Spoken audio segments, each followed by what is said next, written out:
सोचिए उस पल को जब पूरा ब्रह्मांड अंधकार में डूब जाए और एक ऐसा प्रकाश प्रकट हो जिसका न तो आरंभ हो और न ही अंत। अगर भगवान स्वयं एक प्रकाश बन जाए तो क्या वो कभी साधारण हो सकता है? न मूर्ति, न आकार और न ही चेहरा, सिर्फ एक अनंत प्रकाश का स्तंभ। एक ऐसा प्रकाश जिसका न तो आरंभ दिखे और न ही अंत। जब भगवान शिव स्वयं एक ज्योति के रूप में प्रकट हुए।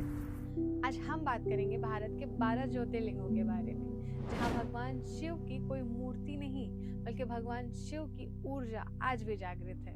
अगर आप शिव भक्त हैं या आध्यात्मिक रहस्यों में रुचि रखते हैं तो ये वीडियो आपके लिए है। सबसे पहले हम जानेंगे ज्योतिर्लिंग क्या है। ज्योतिर्लिंग दो शब्दों से मिलकर बना है। ज्योति यानी कि प्रकाश और लिंग जो है वो सृष्टि का मूल आधार है।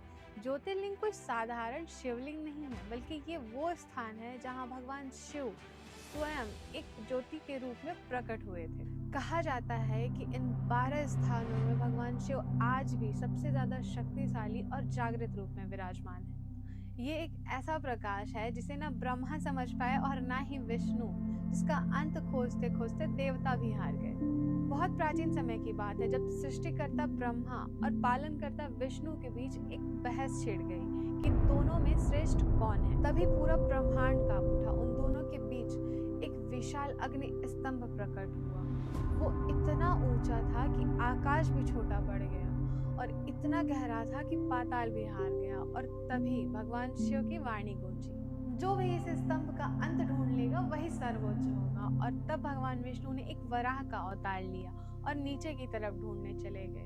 और फिर ब्रह्मा जी ने एक हंस का अवतार लिया और वो ऊपर की तरफ ढूंढने चले गए। दोनों ने हजारों साल तक उसका अंत ढूंढने की कोशिश की, लेकिन दोनों ही समझ गए कि ये मुश्किल ही नहीं नामुमकिन है और दोनों हार मान गए। और तब सबको पता चला कि ये जो स्तंभ है वो अनंत है।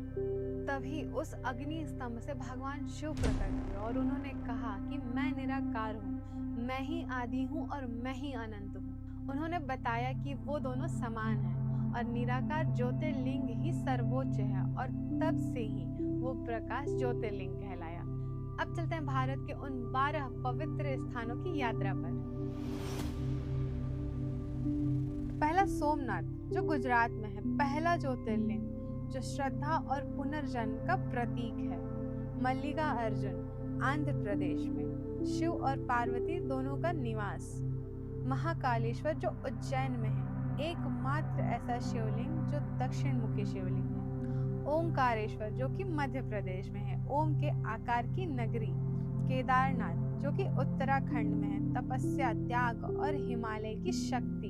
भीमा शंकर जो महाराष्ट्र में है, राक्षस भीम का वध स्थल। काशी विश्वनाथ जो कि वाराणसी में है और उसे मोक्ष का द्वार माना जाता है। त्र्यंबकेश्वर जो नासिक में है, गोदावरी का उद्गम। वैद्यनाथ जो झारखंड में है, रोगों से मुक्ति का स्थान। नागेश्वर जो कि गुजरात में है, इसे भय से मुक्ति का स्थान माना जाता है। रामेश्वरम जो कि तमिलनाडु में है, माना जाता है कि इसकी स्थापना भगवान राम के द्वारा की गई थी। कृष्णेश्वर जो महाराष्ट्र में है, सच्ची भक्ति का फल माना जाता है इसे।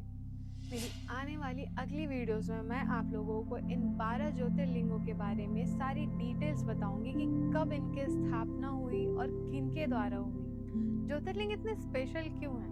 कहा जाता है कि अगर आप इन 12 स्थानों पर भगवान शिव के दर्शन करते हैं तो आपके सारे पाप नष्ट हो जाते हैं, मन को शांति मिलती है और अंततः मोक्ष का मार्ग खुलता है। लेकिन सबसे बड़ी बात, यहाँ शिव मांगे नहीं जाते, शिव महसूस किए जाते हैं।